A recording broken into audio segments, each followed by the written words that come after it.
আজকের এই নাস্তাটি মাত্র 1 কাপ সুজি দিয়ে তৈরি করেছি। এই নাস্তাটা বানানো একদম জলের মতো সহজ, আর বানাতে 1 ফোঁটা তেলও ইউজ করিনি। সম্পূর্ণ বিনা তেলে তৈরি করা এই নাস্তাটি যথেষ্ট হেলদি। এটা খেতে অনেক বেশি টেস্টি এবং এই নাস্তাটা খাওয়ার জন্য আলাদাভাবে কোনো সবজি তরকারির প্রয়োজনও পড়ে না। শুধুমাত্র টমেটো সস দিয়েই খাওয়া যায়, আর শুধু মুখেও এটা খেতে অনেক বেশি টেস্টি লাগে। যে কেউ বানাতে পারবে যদি একবার এই রেসিপিটা দেখে নেয়।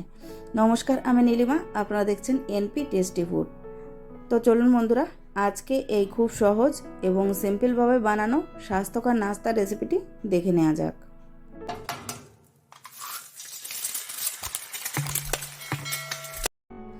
আজকে সুজি দিয়ে এই নাস্তাটি তৈরি করার জন্য সবার প্রথমে আমি এখানে নিয়ে নিচ্ছি 1 কাপ সুজি। চায়ের কাপ, এটা চায়ের কাপ মেপেই আজকে সব উপকরণগুলো নিয়ে নিয়েছি। এইবার নিয়ে নিচ্ছি 1/2 কাপ পরিমাণ টক দই। 1 কাপ সুজির জন্য 1/2 কাপ টক দই নিয়ে নিতে হবে। আর দিয়ে দিচ্ছি 1 কাপ জল।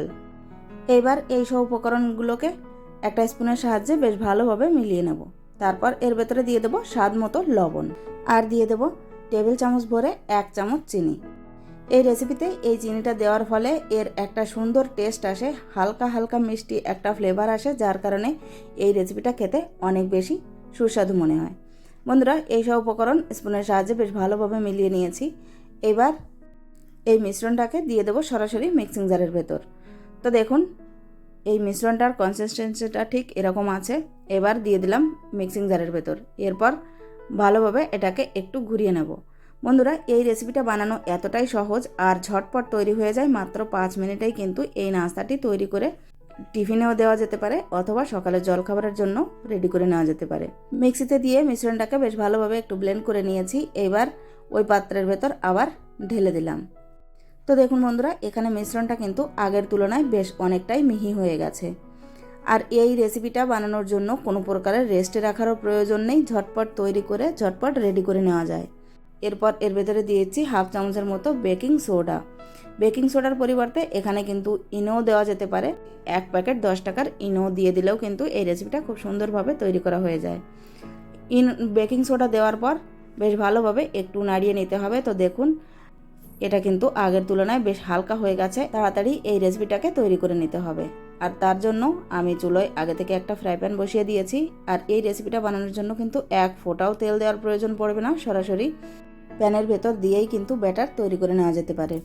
তো দেখুন, সরাসরি প্যানে আমি 1 হাতার মতো ব্যাটার দিয়ে দিলাম। এরপর এটাকে ধরে একটু এভাবে ঝাঁকিয়ে নিতে হবে।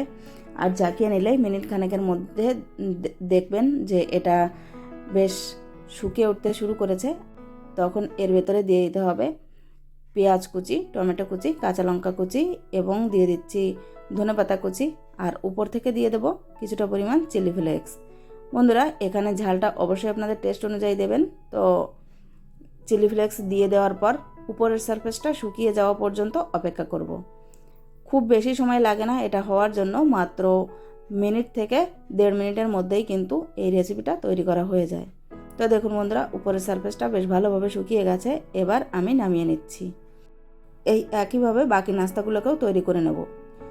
তো ওই ফ্রাই প্যানের ভেতর বা ননস্টিকের তাওয়ার ভেতর দিয়ে দিলাম ব্যাটার। আর ব্যাটারটা দিয়ে দেওয়ার পর প্যানটা ধরে একটু ঝাঁকিয়ে নিতে হবে। তারপর এভাবে শুকিয়ে উঠতে শুরু করলে এর ভেতরে পেঁয়াজ কুচি, টমেটো কুচি, কাঁচা লঙ্কা কুচি, ধনেপাতা কুচি এবং চিলি ফ্লেক্স দিয়ে তারপর উপরের সারফেসটা শুকিয়ে গেলে নামিয়ে নিতে হবে।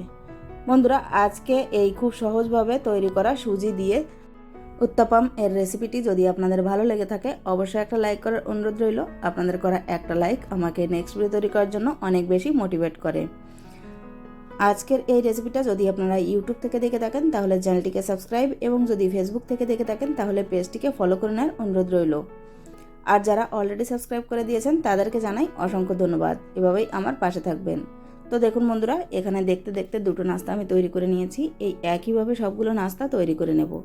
মাত্র 1 কাপ সুজি দিয়ে কিন্তু আমার এখানে মোট 8টা নাস্তা তৈরি করা হয়ে গেছে। 8টা নাস্তা হয়েছে। কখনো যদি এমন হয় সকালে উঠতে দেরি হয়ে গেছে বা ঝটপট বাচ্চাদের লাঞ্চ বক্সের জন্য তৈরি করতে হবে, তো এই রেসিপিটা একেবারেই পারফেক্ট। আর এই রেসিপিটা দেখতে এতটাই সুন্দর আর খেতে কিন্তু ততটাই স্বাস্থ্যকর এবং মজাদার। তো দেখুন বন্ধুরা, এই নাস্তাটার ওপর থেকে নিচে পর্যন্ত সম্পূর্ণ কিন্তু জালিদার, দেখে তো নিশ্চয়ই বুঝতে পারছেন। আর যতটা সুন্দর দেখতে ততটাই সুন্দর কিন্তু খেতে। আর এই নাস্তাটা অনেক বেশি সফট হয়ে থাকে। তো দেখুন বন্ধুরা, নাস্তাটা কিন্তু যতই দেখা হোক ততই কিন্তু মন ভরে না। আর খেতে এতটাই সুন্দর, একটা খেলে মনে হয় যেন বারবার শুধু খেতেই থাকি। আর এর উল্টো সাইডটাও দেখুন, নাস্তাটা দেখতে কিন্তু সত্যি অসাধারণ। বন্ধুরা, আজকের মতো তাহলে আমি এখানেই বিদায় নেব। আবারও ফিরে আসবো একটা নতুন রেসিপি নিয়ে। ততক্ষণ পর্যন্ত সবাই খুব ভালো থাকবেন, সুস্থ থাকবেন। সুজি দিয়ে উত্তাপাম এর এই রেসিপিটি বাড়িতে একবার অবশ্যই ট্রাই করবেন। আর এটা খাওয়ার জন্য কোনো প্রকার সবজির তো প্রয়োজন পড়বেই না, বরং শুধুও খাওয়া যায়। আর সাথে যদি বাচ্চাদের দিতে চান তাহলে একটু টমেটো সস হলেই কিন্তু যথেষ্ট। আজকের এই ভিডিওটা শেষ পর্যন্ত ধৈর্য ধরে দেখার জন্য আপনাদের সবাইকে অনেক অনেক ধন্যবাদ। নমস্কার।